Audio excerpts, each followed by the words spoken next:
Assalamualaikum warahmatullahi wabarakatuh. Pemirsa podcast NU Kabupaten Demak dimanapun berada, kembali lagi di acara kita ngobrol siang di santai setelah lama kita tidak mengudara karena banyak hal yang kemudian kita harus break. Lah ini kita mencoba kembali untuk mengudara, dan pada kesempatan siang hari ini kita akan bincang-bincang kaitannya dengan seputar terapi ruqyah. Apakah itu pencegahan ataukah pengobatan? Dan kita tengah hadir di tengah-tengah kita langsung Ketua Jam'iyah Ruqyah Aswaja Kabupaten Demak.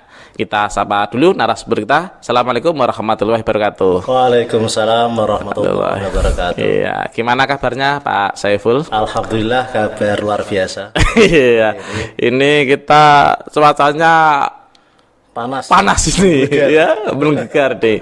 Kemarin tapi sudah ada sedikit tanda-tanda mau hujan, tapi kok belum maksimal. Ini mungkin belum saatnya kan gitu ya. Nah, belum saatnya.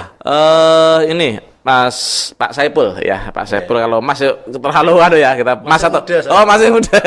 Iya. Mas juga ya, Pak. Iya, Mas Saiful Bahri ya kan itu.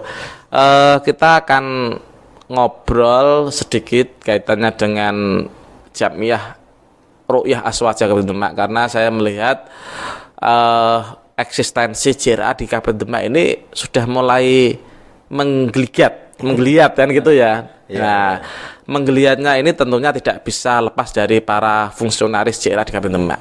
Nah, kita pengen ngobrol banyak kaitannya dengan seperti itu. Nah, sebenarnya JRA atau yang kita panjangannya itu Jam'iyah Ruqyah Aswaja Kabupaten Demak itu sebenarnya kalau di struktur kepengurusan NU itu di lembaga atau di Banom atau di bawahnya lembaga atau di bawahnya Banom, Mas? Untuk Jam'iyah Ruqyah Aswaja sebelum pergantian pengurus PBNU yang baru. Yang baru itu berarti Gus Yahya. Berarti sebelum Gus Yahya. Masih Prof Said Agil. Prof Said Agil Sirot. Iya. Itu JRA menjadi sayap dakwah LD PBNU. Oh, gitu. Iya. Akan tetapi sekarang JRA sudah tidak menjadi sayap dakwah, akan tetapi menjadi warga NU. Maksudnya warga NU itu apa? Warga NU. Enggak, maksudnya di lembaga atau di Banom? Tidak di lembaga dan tidak di Banom. Akan tetapi menjadi warga NU. Sementara di Demak sendiri, JRA merupakan warga NU atau yayasan yang dibina oleh LDNU Demak. Yang dibina oleh LDNU Demak. Secara struktural tidak ada. Struktural berarti tidak ada? Di luar NU. Tapi dakwahnya, kecimpungnya di bawah naungan bimbingan dan binaan LDNU Demak. Nah, gitu. Karena JRA merupakan yayasan yang terpisah sebenarnya. Loh, JRA itu yayasan berarti? Yayasan. Secara besar berjenjang. ART-nya yayasan berjenjang. Mulai dari pusat, wilayah sampai kabupaten. Namun tadi dalam konteks warga NU itu yang bagaimana, Pak Saiful, Mas Saiful? Ya, ini termasuk bentuk daripada kiprah warga NU dalam berdakwah, berkhidmah kepada NU. Oh, gitu. Karena di dalamnya orang-orang Nahdliyin, NU. Syarat menjadi praktisi harus Nahdliyin. Oh, gitu. Kita sebenarnya kepengen berada di bawah naungan Nahdlatul Ulama. Secara struktural gitu ya. Seperti dulu di LDPBNU, tapi kebijakan LDPBNU yang sekarang berbeda. Ya, akhirnya kita tetap meskipun bukan bagian dari LDPBNU secara struktural, akan tapi dakwah tetap berada di bawah binaan LDNU. Kalau dalam pandangan Mas Saiful sendiri dalam konteks organisasi ya, sebenarnya plus minusnya di mana? Antara di bawah LDPBNU dan menjadi warga NU? Sama saja, karena awal kita berdiri memang niat untuk khidmah kepada Nahdlatul Ulama. Menjadi bagian atau tidak, kita tetap khidmah di bawahnya. Oh, gitu. Manut dawuh Nahdlatul Ulama. Oh. Mulai pusat sampai bawah semuanya sama. Meskipun secara struktural tidak ada hubungannya organisatoris gitu ya. Tidak ada, secara organisatoris tidak ada. Nah, kalau dulu cuma sayap dakwah, tidak di lembaga. Sayap dakwah itu ya binaan sama saja. Gitu. Karena saya kadang warga Nahdliyin, JRA ini kan sudah mulai dikenal saat ini. Iya, dikenal. Mulai dikenal. Nah, coba sedikit dijelaskan Mas Saipul kiprah JRA secara umum dan khususnya di Kabupaten Demak itu sendiri. JRA di Kabupaten Demak itu sudah mulai bergeliat tahun 2017. Tapi kan praktisinya sedikit, pergerakannya juga tidak terlalu banyak. Mendapatkan SK dari pusat 2018. Alhamdulillah sekarang sudah muscap yang pertama, atau sudah 5 tahun kita berorganisasi, sudah melaksanakan muscap kemarin di Pendopo. Jadi secara organisasi sudah lumayan bagus ya untuk beberapa. Sudah mulai tertata gitu maksudnya ya. Sudah mulai tertata daripada awal kita berdiri dulu. Kita juga telah melaksanakan kegiatan banyak di Kabupaten Demak. Antara lain adalah ruqyah massal dan bakti sosial. Itu yang paling banyak ya. Ruqyah massal kita laksanakan sudah lebih dari 50 kali mungkin. Kalau bakti sosial 20-an kali. Bakti sosial ini juga kita sering membersamai acara NU, mulai dari acara 1 abad NU, acara konvercap NU, bahkan pelantikan kemarin tuh ya. Kemarin juga kita bulan Maret berkecimpung di dalamnya. Kapan kemarin tuh ya? Ya, bulan kemarin kita juga berkecimpung. Ini di tahun 2023-2024 kemungkinan kita akan menyasar ke beberapa pondok pesantren untuk mengenalkan dakwah Al-Quran sebagai syifa. Karena kan banyak sekarang ya, kita tahu bahwa Al-Quran sebagai pedoman hidup pun lumrah, hudan lil muttaqin pun lumrah. Al-Quran sebagai rahmat sudah banyak, umum ini ya. Sudah umum. Tapi Al-Quran sebagai syifa mungkin kalangan khusus yang mempelajari. Nah, ini mulai JRA malah kalangan muda yang mulai tertarik kepada pengobatan Qurani. Nah, itu dakwah kami memang mendakwahkan, bukan mengobatkan. Tadi kan pencegahan atau pengobatan. Kita malah mendakwahkan. Oh, mendakwahkan Al-Quran sebagai syifa. Berarti mengenalkan Al-Quran, ini loh Quran sebagai obat, sebagai syifa. Bukan obat ya, syifa. Syifa itu penyembuh. Nanti kita bicara panjang. Ada bedanya obat sama syifa. Oh, gitu. Ada sendiri. Ya. Dan JRA di Kabupaten Demak saat ini juga sudah mulai merambah masuk ke rumah sakit itu ya. Sudah. Yang rumah sakit NU ketentunya ya karena Demak punya RSI NU gitu ya. Alhamdulillah 2022 JRA sudah ada di 14 kecamatan di Kabupaten Demak menyeluruh. Di 14 kecamatan hampir semua ranting ada, hampir tapi tidak semuanya, hampir semua ranting ada. Kemudian di 2023 ini, tahun ini JRA sudah bermitra dengan RSI NU Demak, menawarkan poli komplementer, dan ini merupakan kerjasama JRA sedunia yang pertama kali. Pertama kali JRA masuk di lingkungan institusi rumah sakit baru di Demak. Jadi nanti bisa jadikan sebagai pilot percontohan. Bisa jadi. RSI NU yang ada di Indonesia gitu ya. Bahkan kemarin rumah sakit di Bojonegoro kalau nggak salah. Direkturnya orang NU. Orang JRA. Oh, maksudnya rumah sakit umum apa rumah sakit NU? Oh, RSI. RSI di Bojonegoro kalau nggak salah kemarin tuh. Direkturnya orang NU. Kemarin ketemu di Semarang ketika ada kongres PDNU, LKNU itu. Direkturnya orang NU, direkturnya praktisi JRA itu belum bisa memasukkan JRA ke dalam institusi rumah sakit. Padahal direkturnya sendiri. Di Demak luar biasa, Direktur RSI Demak Dr. Aziz yang telah responsif membukakan pintu yang seluas-luasnya kepada kita untuk membuka poli komplementer. Jadi kepada seluruh pemirsa di seluruh Demak dan sekitarnya, kalau menginginkan ruqyah maupun terapi bekam, pijat, gurah dan lain-lain yang dinaungi JRA bisa mendaftar langsung ke RSI NU Demak.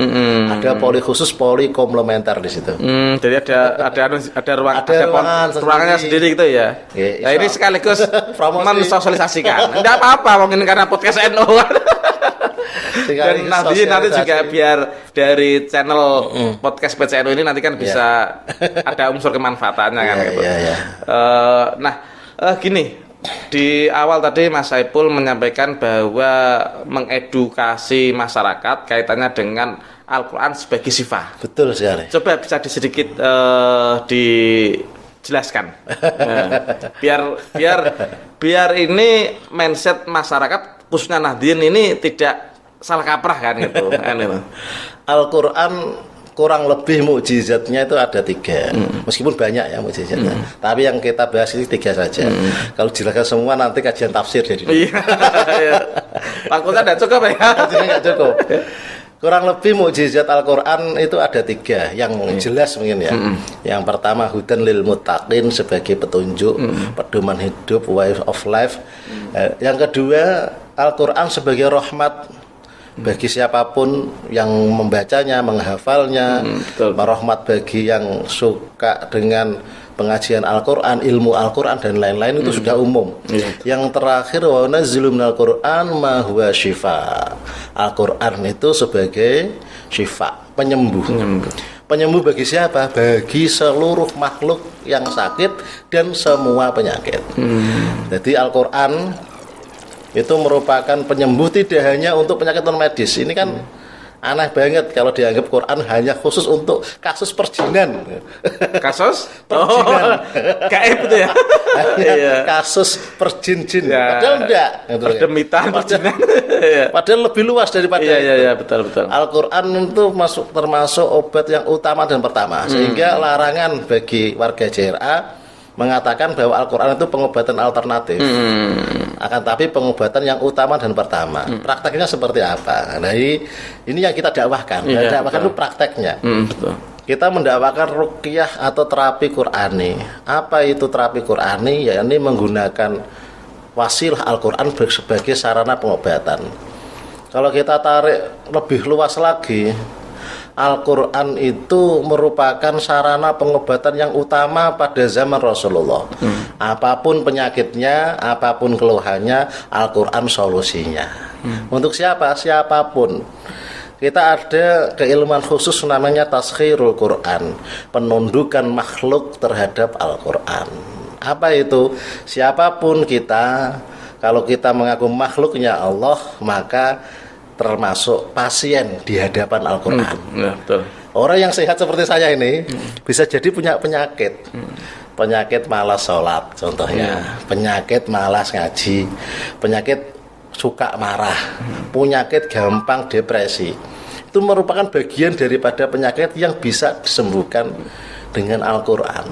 Jadi bisa jadi orang-orang itu tidak rumongso sakit, tapi perlu diruqyah. Kasat mata sehat gitu ya. Tapi sebenarnya dia sedang merasa sakit. Yang paling parah itu orang sakit tidak merasa kalau dia sakit. Kan parah lagi itu. Orang tidak mau sholat, tidak merasa bahwa dia itu salah, tidak merasa bahwa dia itu dosa. Tidak menyesal gitu tidak ya. Menyesal sama sekali. Ini juga termasuk yang ditangani dalam ruqyah. Sehingga tidak menutup kemungkinan yang diruqyah itu juga yang menghafal Quran juga. Jadi ya. Yang diruqyah itu orang yang sering kaji juga. Enggak cuma orang-orang yang mungkin bermasalah. Bisa jadi kita sendiri yang punya masalah banyak. Sombong dan lain-lain. Nah, itu adalah beberapa gambaran secara luas ya. Kita merujuk kepada penyakit sekarang atau pengobatan tadi. Al-Quran sebagai terapi ruqyah sangat rendah kalau dibilang pengobatan. Kita itu syifa. Syifa itu beda dengan dawa. Al-Quran bukan dawaan tapi syifaan. Syifa itu penyembuh, dawa itu obat. Apa bedanya syifa dengan dawa? Kalau dawa itu obat. Obat itu kadang cocok, kadang tidak, sembuh atau tidak. Tapi syifa itu penyembuh, makna sembuh. Jelas gitu ya. Kalau obat kan kadang belum tentu sembuh juga gitu ya. Sembuh, tapi kalau syifa kita harus yakin bahwa itu sembuh. Tapi sembuhnya di mana? Kok aku diruqyah kok udah ada efek? Ini soal keimanan sudah. Itu sudah akidah. Karena Quran mengatakan ini syifa kok mengaku tidak sembuh. Nah, gimana cara kita? Ini dakwahnya di sini. Kenapa kita harus meyakini bahwa dengan Quran kita sembuh? Misalkan kita ada penyakit alergi gatal-gatal, dibacakan Quran, gatalnya masih. Tapi bisa jadi gatal itu muncul karena ada gatal di dalam hati yang mungkin tidak nampak. Gatal bisa sembuh melalui salep, tapi gatalnya hati tidak bisa sembuh. Nah, Al-Quran itulah sarana penyembuhannya. Ketika kita diruqyah, kita harus yakin bahwa Allah telah menurunkan kesembuhan untuk kita. nggak tahu sembuhnya itu hari ini, besok atau lusa. Tapi yang penting ketika kita sudah berikhtiar dengan Al-Quran, harus yakin bahwa Al-Quran sudah memberi dampak positif terhadap tubuh kita. Nah, itu bedanya pengobatan dan penyembuhan. Sehingga akidah JRA meyakini di ruqyah ada reaksi, nggak ada reaksi, kita harus husnudzon terhadap Al-Quran, husnudzon terhadap ruqyah. Nah, itu beberapa hal tentang penyembuhan dan pengobatan. Nah, kalau tadi kalau ruqyah itu berarti ada SOP-nya tersendiri gitu ya? Ada banyak SOP-nya. Nah, terus kemudian misalnya bisa tidak dicontohkan misalnya yang penyembuhan tadi, misalnya penyakit apa, kemudian di ruqyah, terus kemudian atau apapun yang saat ini sudah dijalankan oleh JRA. Misalnya tadi kan di awal Mas Saiful kan menyebutkan komplementer kan, kita ada bekam, terus kemudian ada apa tadi? Gurah dan seterusnya kan gitu. Ada pijit ya, mungkin bisa sedikit pelayanan JRA maksudnya yang itu bagaimana Mas Saiful? Karena kita jamiah ruqyah, seluruh solusi, seluruh penyakit itu harus ada unsur ruqyah di dalamnya. Karena kita mengutamakan Quran ya, apapun penyakitnya kita utamakan ruqyah dulu, baru terapi yang lain. Ruqyah yang sederhana yang kita lakukan, yang sering, ini saya pribadi dan teman-teman, yang paling mudah ruqyah itu adalah meruqyah dengan air. Kita bacakan doa, ayat ruqyah, kita tiupkan ke air, selalu suruh pasien untuk meminumnya. Itu termasuk teknik ruqyah yang paling sering kita laksanakan. Nanti dengan air ruqyah itu kita sudah meminta kepada Allah dulu. Iya betul. Baru kita berusaha secara manusiawi. Pertama kita sampaikan dulu keluhannya ke Allah. Gusti, ini ada pasien. Ini salah saya sendiri ya. Iya. Kalau kita sudah berhadapan dengan pasien, membaca air ruqyah, itu kita mohon kepada Allah, ya Allah, ini ada orang minta tolong kepada kami. Engkau yang mendatangkannya, yang menggerakkan hatinya, yang memberi informasi kepadanya. Pasti Gusti Allah yang paling kasih informasi. Maka saya hanya dapat memohon kepadamu lewat perantara air ini, kami minta bantuan kesembuhan. Kita bacakan ayat ruqyah yang telah menjadi aurat rutin daripada jamiah ruqyah, kita sampaikan kepada pasien. Baru setelah itu kita tangani dengan terapi yang lain. Kalau memang membutuhkan terapi lain. Kalau ternyata proses diagnosa itu adalah gangguan non medis, ya kita selesaikan non medis. Kalau medis ya kita selesaikan secara medis. Tapi gerbang awal untuk bagaimana tidak lanjutnya ruqyah tadi itu ya. Kita punya 3 pilar. Yang pertama adalah ilahiyah, doa dulu sama Allah, taslim sama Allah dulu. Yang kedua adalah ilmiah, menggunakan terapi-terapi yang telah diuji secara keilmuan, bekam, pijat dan lain-lain, dan juga secara alamiah, menggunakan herbal, nutrisi dan lain-lain. Sinergi 3 hal ini insya Allah membawa kesembuhan yang bermanfaat. Gitu ya. Mungkin Mas Saiful untuk dampak JRA di Kabupaten Demak sendiri trust atau kepercayaannya bagaimana selama Mas Saiful berkecimpung di JRA Kabupaten Demak ini sendiri? Di Kabupaten Demak alhamdulillah responnya bagus. Sampai-sampai keluhan daripada teman-teman praktisi ketika muscap kemarin disampaikan kepada kami. Karena saya juga ketua JRA periode sebelumnya menggantikan Pak Anwar. Iya. Jadi saya jadi ketua JRA mulai 2000. PAB berarti yang kemarin ya. 2022 sampai 2023 saya PAW menggantikan Pak Anwar, dan di tahun ini setelah muscap dipilih kembali sebagai ketua PCJRA. Salah satu keluhan teman-teman adalah ketika di bawah kepemimpinan saya terlalu banyak jadwal. Oh gitu. Permintaannya membludak. Gitu. Sehingga di tahun 2023 ini kita main tempo dan ritme yang teratur. Terukur gitu maksudnya. Terukur. Tidak asal. Kemarin tuh kita layani semua. 2002 2003. Iya. Layani semua sehingga kebobolan. Capek praktisinya. Oh iya. Kenapa kok capek banget? Karena kita kan tidak pernah memungut biaya. Iya. Teman-teman bensin sendiri, kemana-mana sendiri. Ya karena tadi NU itu khidmat. Lillahi ta'ala. Sehingga ada rasa capek ternyata. Oh iya, betul. Mereka siap dakwah, cuma tolong pakai tempo dan ritme yang terukur. Sehingga tahun ini kemungkinan kita juga akan Membatasi. nggak menolak, membatasi dan menjadwalkan. Terjadwal gitu ya maksudnya ya. Terjadwal, nggak setiap ada permintaan langsung yes. Iya. Agak kita, Kecuali yang di RSCNU. Orang SNU kan sudah resmi itu. Iya, artinya enggak, kalau yang bicara di RSCNU kan berarti kan praktisinya kan dari JRA juga kan? Dari JRA dan itu dipilihkan praktisi yang khusus.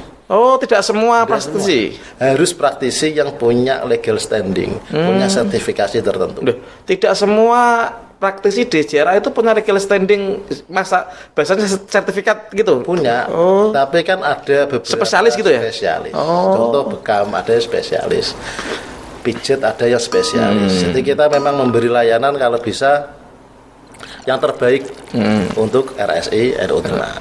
Jadi tidak sembarangan gitu. Nah, praksis kita di Demak hampir 300.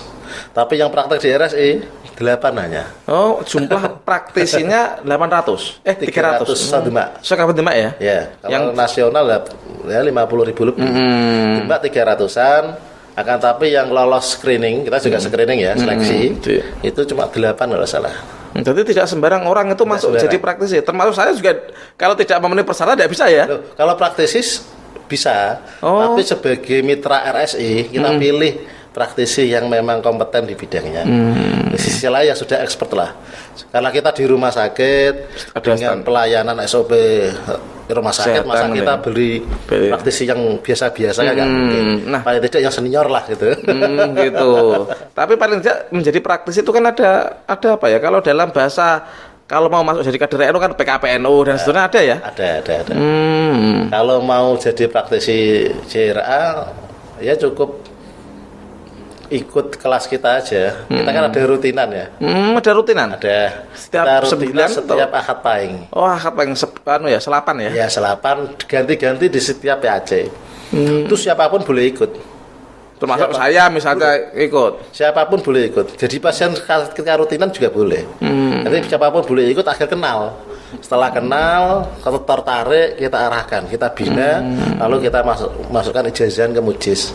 Kita ada proses ijazah. Kalau dulu sih ada pelatihan ya. Pelatihan di Demak pernah di sini di Iya, yang SNU. langsung mendatangkan ketua Iya. pusat itu ya. Di pusat itu. Kalau memang belum bisa mengadakan di Demak ya kita datang ke dalam beliau di Tuban. Oh iya. Jadi sangat terbuka lebar sebenarnya teman-teman yang mungkin mau belajar ruqyah bisa menghubungi aja di fanspage-nya JRA itu ada, nanti kita arahkan di situ. Nah, ini kalau warga Nahdliyin karena tadi Mas Saiful menyampaikan tidak semua harus dilayani karena tadi tempo yang begitu cepat dan sekarang kan, berarti kalau sekarang pengen misalnya Mas Saiful ini saya punya jamaah 50 dan saya pengen dong di ruqyah itu menghubungi siapa? Ini sekaligus kita Mas Saiful sendiri dengan nomor kontak bisa. ya, di nomor kontak nanti dicatat pemirsa, dicatat di sini nanti ya kan gitu. Bisa menghubungi saya pribadi atau menghubungi ketua PAC wilayah. Sudah ada semua PAC Sudah wilayah ada, sudah dari ada. 14 kecamatan itu ya. 14 kecamatan sudah ada semuanya. Ke PAC bisa, ke PC juga bisa. Ke fanspage Facebooknya JRA juga bisa. Bikin pesan di situ juga akan dilayani. Nah, ini terdekat acara JRA di mana, Mas? Terdekat yang sudah masuk jadwal di Kali Kondang besok Ahad. Kali Kondang Di Pak Prigi Kota. Jubo. Oh, di Prigi. Jubo. Oh, iya. Di Prigi, insya Allah besok Ahad. Ahadnya depan lagi tanggal 24 di RSI NU Demak. Itu kalau dilayani akadnya lagi ada lagi. Cuma main Iya. tempo. Iya, Sebenarnya iya. kita bisa punya jadwal. Atau nggak salah sampai Desember itu ada 9 jadwal. Udah ada masuk. Nah, Mas Saiful, bicara mengenai tadi ruqyah sudah panjang lebar dan seterusnya. Nah, idealnya tadi kan kadang tadi menyampaikan kadang kita sehat, belum tentu sebenarnya kita sehat yang sesungguhnya, hakikatnya kan gitu tuh ya.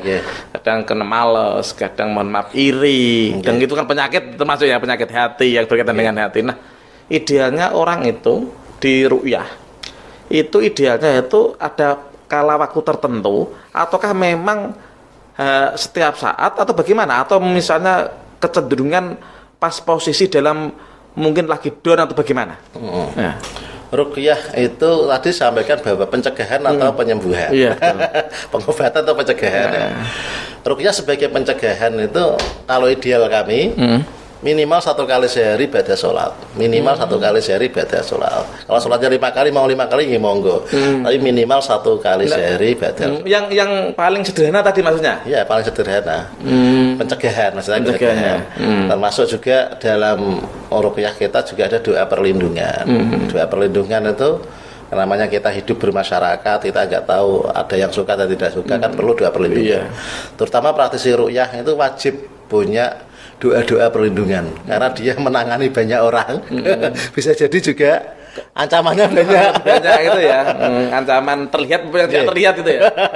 Sehingga praktisi JRA itu malah pengamanannya harus lebih banyak. Berlapis itu ya. Punya airdom, punya penjagaan yang siap setiap saat. Nah, maka ada wirid-wirid khusus. Kalau sudah jadi praktisi, ada amalan harian yang memang harus dibaca agar menjaga dirinya sendiri dan keluarga.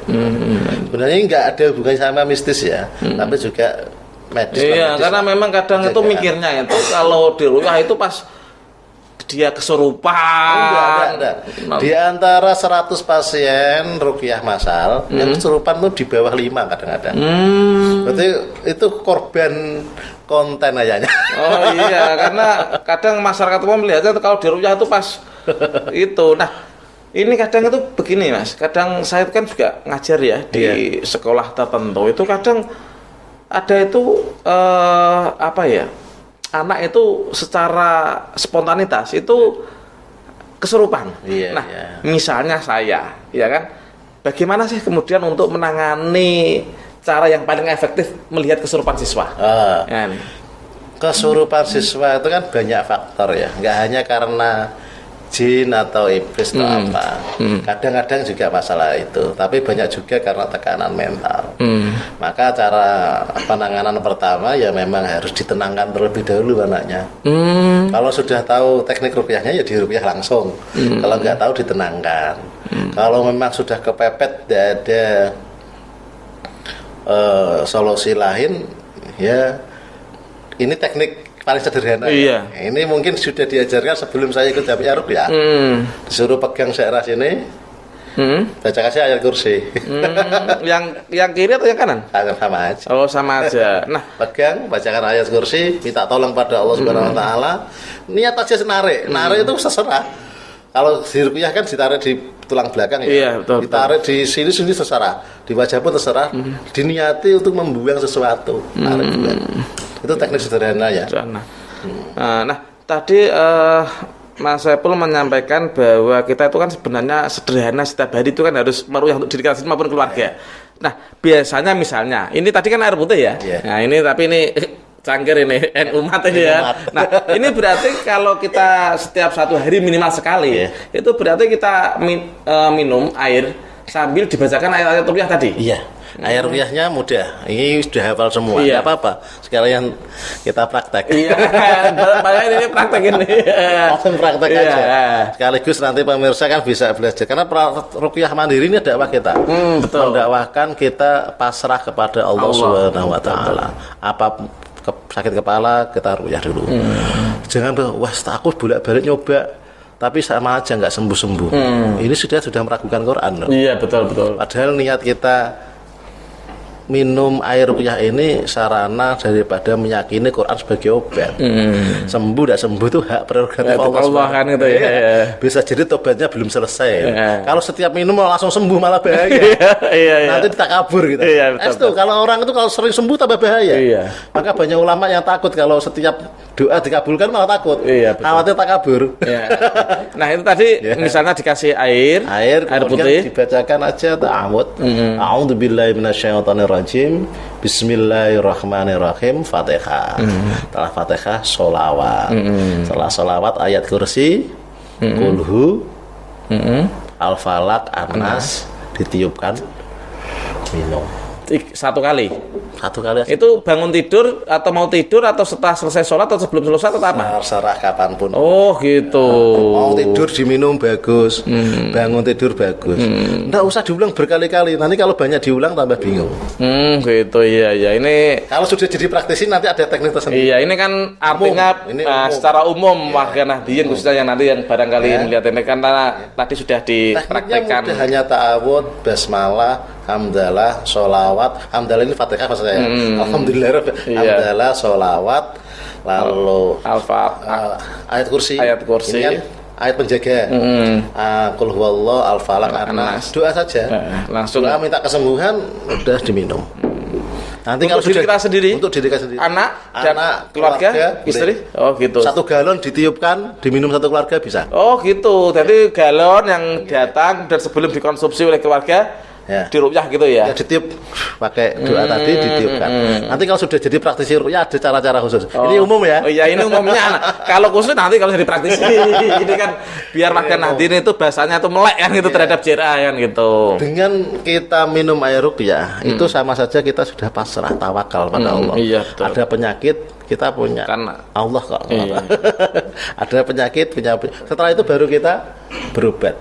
Dengan kita minum sudah termasuk ibadah karena meyakini Quran sebagai sifat. Nah, gitu. Nah, oke, itu tadi ruqyah yang paling sederhana. Nah, terus kemudian kalau tadi Mas Saiful itu menyampaikan kalau di RSI NU komplementer itu kan ada apa tadi?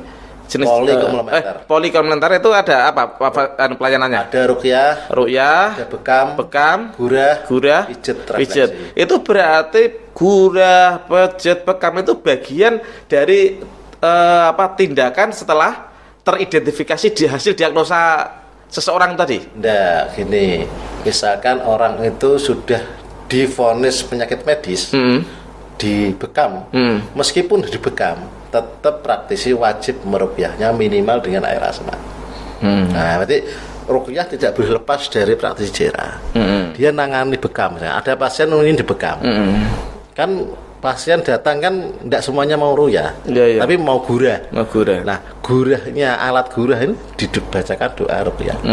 Air minum yang disajikan dibacakan doa ruqyah. Sehingga misalkan kok gurah ini kurang power atau kemanfaatnya kurang, kita bisa tambah booster doa ruqyah tadi. Oh iya. Nah, ternyata Mas Saiful ini sudah tidak terasa asik perbincangan kita hampir 1 jam ini. Ya, iya, 2:30 lebih tadi kan kita sudah mulai jam 2 kan gitu. Nah, barangkali sebelum kita akhiri ada closing statement dari Mas Saiful untuk pemirsa podcast NU dimanapun berada barangkali. Monggo. Untuk seluruh pemirsa podcast NU, mungkin untuk penjelasan lebih detail nanti lain waktu, lain kesempatan kita podcast lagi. Bagi seluruh warga Demak dan sekitarnya, kalau membutuhkan bantuan ruqyah Jamiah Ruqyah Al-Wajah, dapat menghubungi nomor yang ada di bawah ya. Iya. Nah, juga dapat berkonsultasi, dapat menghubungi juga kegiatan kami di fanspage Jamiah Ruqyah Al-Wajah Demak, di Facebooknya ada. Kemudian bagi yang ingin mengundang secara pribadi bisa hubungi nomor yang tadi yang tertera. Nanti kita hubungkan ke praktisi terdekat. Gitu. Insya Allah. Ya. Karena saya sendiri sebagai ketua tidak boleh memonopoli. Ada permintaan apapun akan kita arahkan ke praktisi terdekat. Kenapa kok demikian? Nah, ini ada faktor. Karena agar supaya yang tuan rumah pun tidak sungkan-sungkan. Karena khawatirnya kalau jauh itu sungkan mau ngundang. Kalau dekat kan enggak. Insya Allah praktisi kita sudah berkompeten di bidangnya. Kemudian fokus kami di dakwah bukan di pengobatan, mendakwahkan Al-Quran. Andaikan kok dengan dakwah kami, dengan baca Al-Quran sebagai syifa, diberikan kesembuhan, itu murni anugerah dari Allah Subhanahu wa taala, bukan dari kami. Kami hanya mendakwahkan, mengajak untuk kembali. Proses ruqyah tidaklah seperti yang ada di TV. Harus guling-guling kesurupan. Proses ruqyah adalah proses penyembuhan, kepasrahan kita kepada Al-Quran. Insya Allah bersama ruqyah yang sinergitas dengan Tibu Nabawi, maka penyembuhan secara holistik lahir dan batin dapat tercapai. Satu kata Mas Saiful, podcast PCNU Demak. Podcast PCNU Demak luar biasa. Iya. Terima kasih Mas Saiful atas bincang-bincang dan ngobrol santainya di podcast PCNU. Lain waktu kita ngobrol mungkin tentang spesifik, mungkin bekam atau gurah atau apa kan gitu. Bisa, sebenarnya bisa banyak sekali nanti. Insya Allah. Mungkin demikian pemirsa podcast NU dimanapun berada, khususnya warga Nahdliyin. Demikian perbincangan santai kami. Mudah-mudahan selalu membawa kemanfaatan untuk masyarakat banyak. Akhirul kalam, wallahul muwaffiq ila thoriq. Wassalamualaikum warahmatullahi wabarakatuh. Waalaikumsalam warahmatullahi wabarakatuh.